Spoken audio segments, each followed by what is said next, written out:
The science of the perception of time, it's called chronoception, is a mind-blowing concept when you really dig into it. Perception of time is actually a bit of a misnomer, as time itself can't really be perceived. You can't actually see or perceive time itself.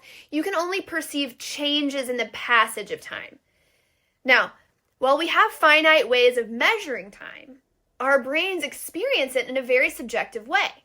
The way we experience time has a lot to do with what we will do with the time that we have. The fact is, we all have the same number of minutes in a day, and each day has the same number of minutes. Let me say that again. We all have the same number of minutes in a day, and each day has the same number of minutes. Really, what we're trying to do here is just to become better at spending those minutes on what's most important. Now, in theory, we should want to savor every precious moment we have on this earth. But in reality, there are some things that we'd like to pass more quickly. Who would want their morning workout to feel like it lasts hours? Now consider this. If the results were identical, would you rather do a 15-minute workout or a 2-hour workout? Would you rather spend 10 minutes making your prospecting calls or 90 minutes? Spend 30 minutes on content creation or 3 hours? Obviously, it makes more sense to get the same level of impact with the least amount of time. While we can't change the number of minutes in a day, we can manipulate the way those minutes are perceived.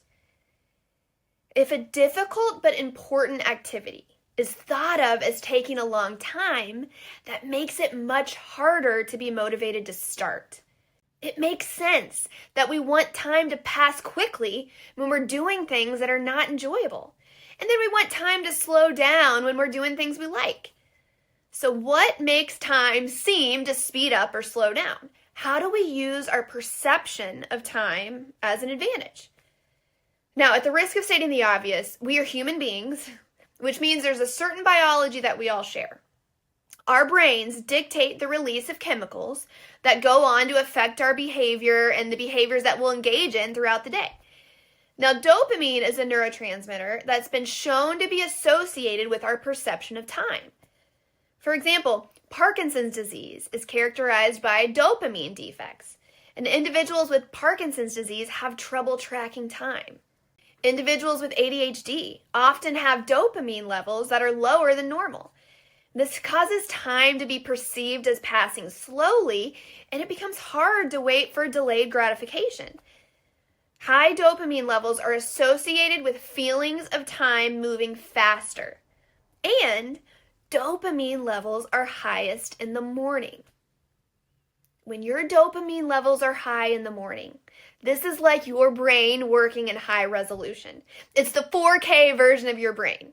You see every frame much more clearly. Time seems to pass more quickly, and your brain is better suited for solution-based thinking.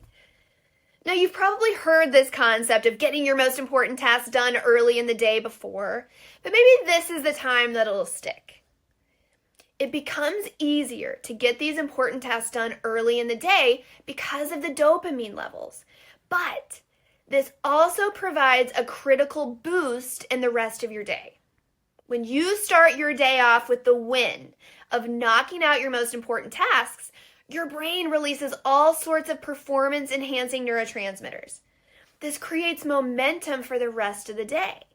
So not only are you prioritizing doing what's most important, you're making all of those less important things on the list much easier to complete after that dose of the good stuff, more dopamine and other performance-enhancing neurotransmitters.